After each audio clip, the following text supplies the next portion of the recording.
African women have been instrumental in determining the future of their nations and the continent as a whole. They have been at the forefront of social and political movements from the early days of colonialism to the present, using their voices and actions to effect change. African women have used activism to combat oppression such as racism, sexism, colonialism, and other forms of inequality. Their ceaseless efforts has influenced future generations and helped to shape African history. So sit back, relax, and join us as we celebrate the incredible legacy of these African women. We hope you'll be inspired and empowered by their stories, just as we have been.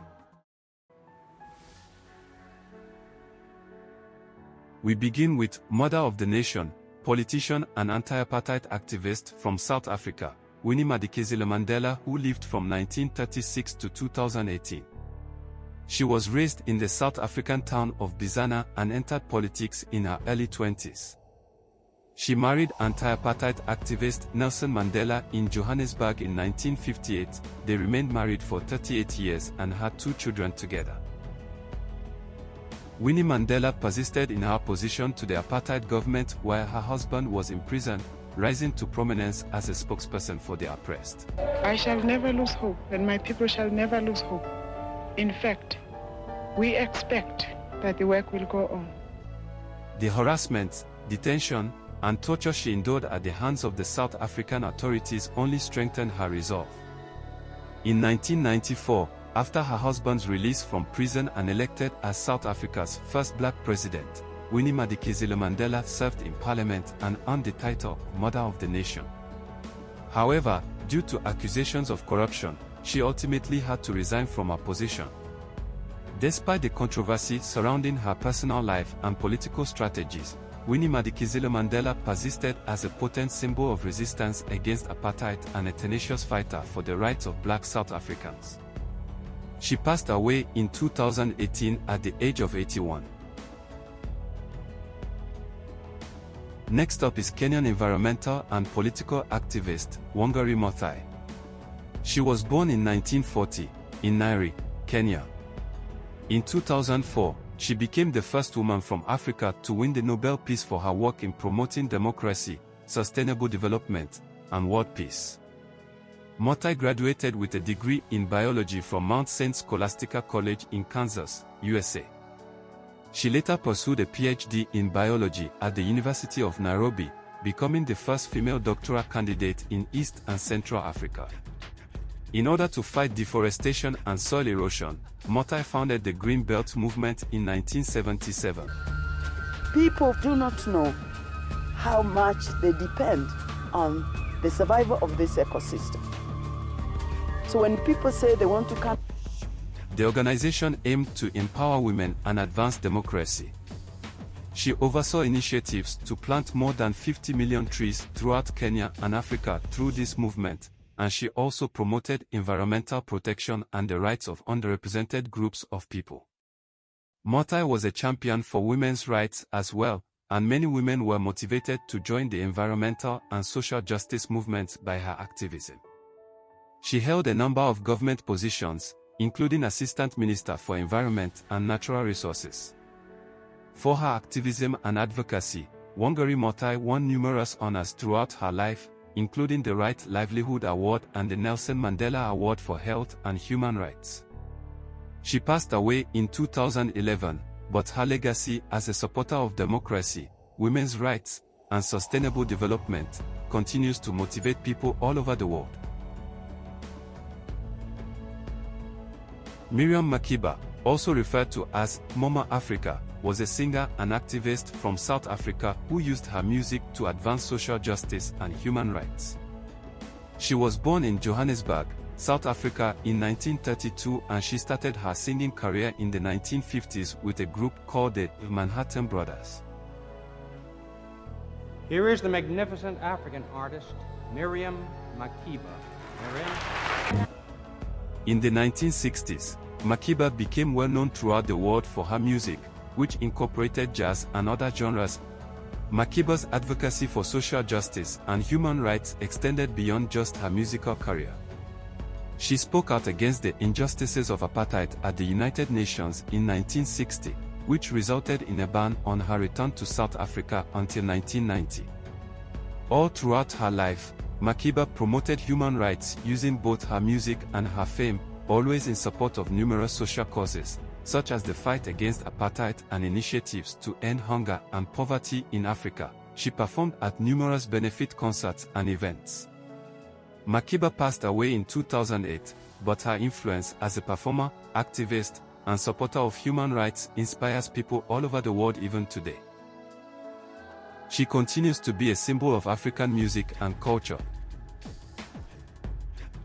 A key figure in the fight for Nigeria's independence from British colonial rule was political activist and educator Funmilayo Ransome Kuti. She was the first female student at Abeokuta Grammar School and was born in the Nigerian city of Abeokuta. Ransome Kuti was a big supporter of education, political participation, and women's rights. One of the first women's organizations in Nigeria to fight for women's political and economic rights was the Abeokuta Women's Union, which she founded in 1946 and later renamed the Nigerian Women's Union.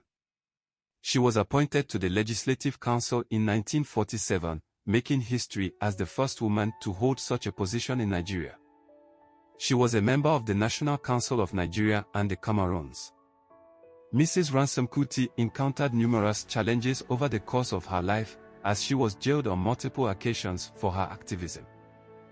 This government threw my mother out of window, Mrs. Funmilayo Kuti, who fought her blood for this country on the streets. They burned many houses, they burned my house too, they killed my mama. Her son Fela Kuti, a well-known musician and political activist, was also frequently the target of government repression. Even though Mrs. Funmilayo Ransome Kuti passed away in 1978, her influence as a political activist in Nigeria and Africa lives on in the hearts of people today. She received the Nigerian National Order of Merit posthumously in 1993, and her name is enshrined in Nigeria's Women's Hall of Fame. Moving on to Liberia, we have Lema Boyi, a feminist and peace activist who made significant contributions in putting an end to the Second Liberian Civil War and advanced women's rights in Africa. She received the Nobel Peace Prize in 2011 in recognition of her efforts. Boyi was born and raised in Liberia. During the Civil War, she became a social worker and activist, helping war victims and promoting peace and harmony. Women of Liberia Mass Action for Peace was a nonviolent protest movement that Boyi assisted in founding in 2002. Women from all ethnic and religious backgrounds joined the movement to call for an end to the violence and a settlement of the conflict. The movement gained momentum and was a major factor in the 2003 signing of the Comprehensive Peace Agreement. Numerous accolades and awards, such as the Nobel Peace Prize, the John F. Kennedy Profile in Courage Award, and the African Women of Excellence Award, have been bestowed upon Boyi for her work in advancing peace and women's rights in Africa. She remains a strong advocate for justice, peace, and gender equality and serves as an inspiration to many. If you are enjoying this video, please don't forget to hit the subscribe button for more videos like this one. Thank you. In Mali, we have Omo Sangore, a singer, songwriter, and social activist. She is renowned for her strong voice and for using her music to advocate for women's rights and empowerment. Sangore was born in Bamako, Mali, and was raised in a family of musicians. She started singing when she was young and quickly established herself as a skilled performer. In 1989, she released her debut record, Musalu, which was a big hit in Mali and all of West Africa.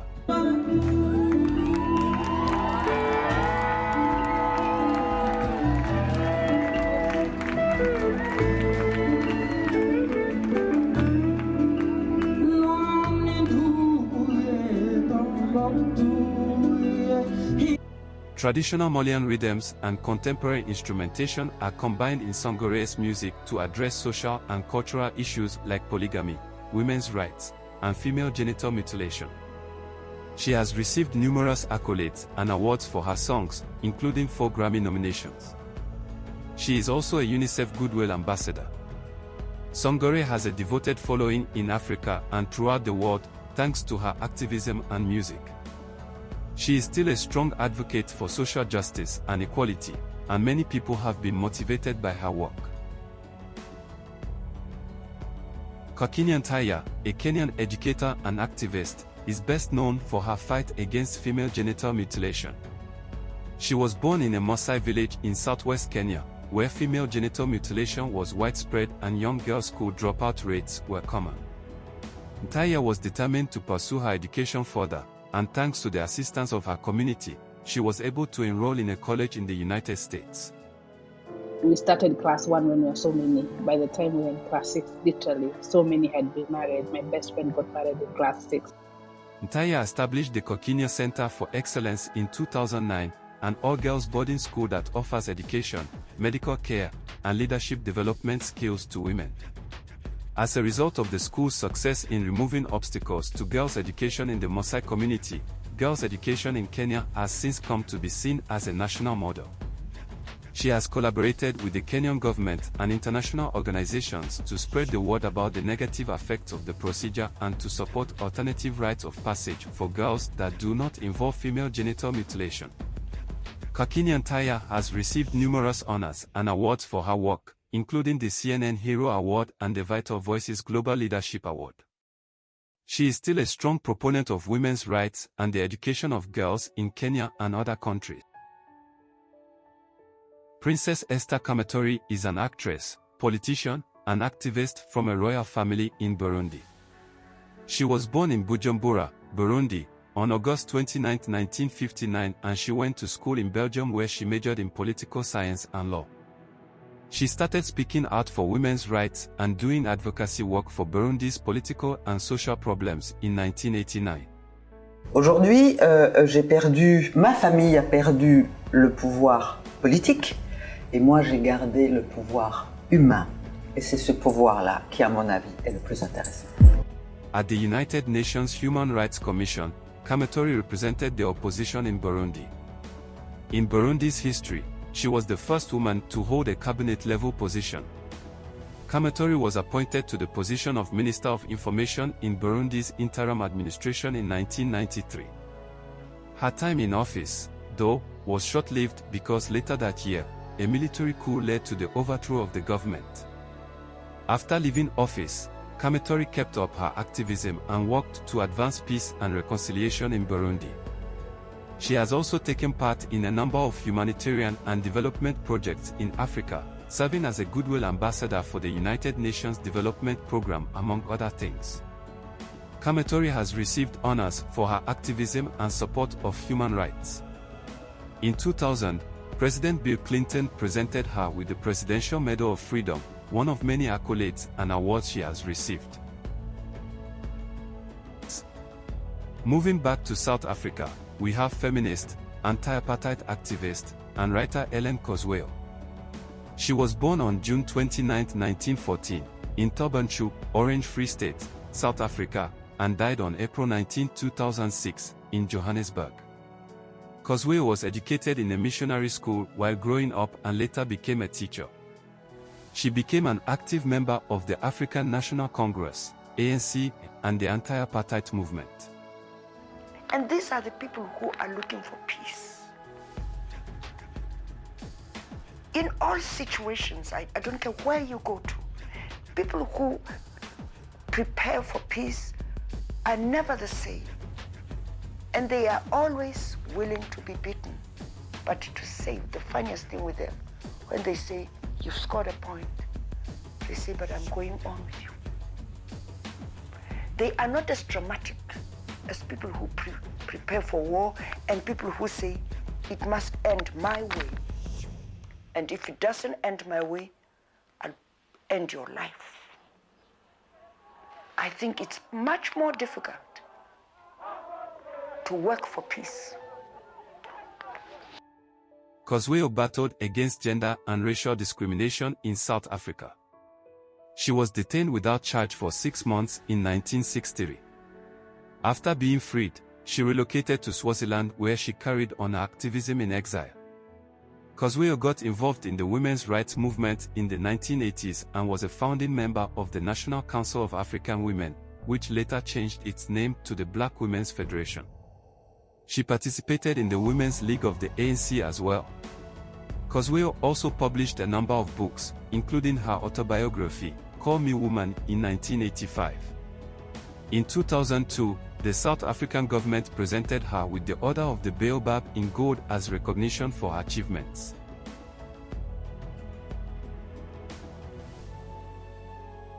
And finally, back in Nigeria, meet an influential advocate for social justice, gender equality, and human rights, Aisha Yesufu, a Nigerian activist, businesswoman, and public speaker.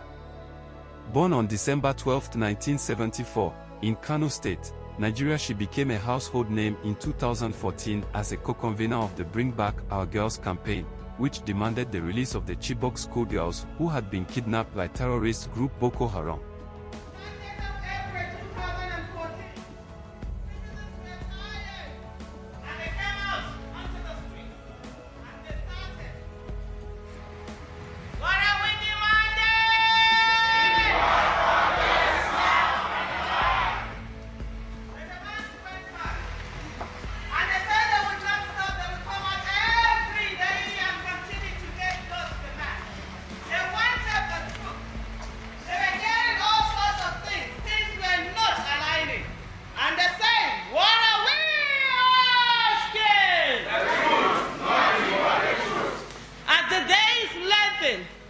They kept on going because they had said they would not stop, that we keep coming.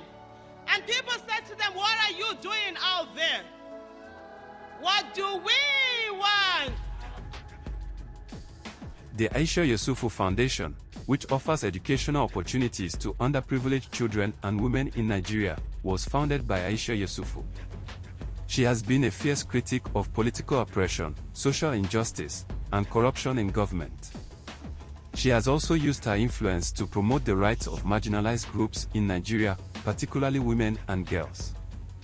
In 2018, Amnesty International presented her with the Ambassador of Conscience Award, one of many honors and awards she has received for her advocacy work.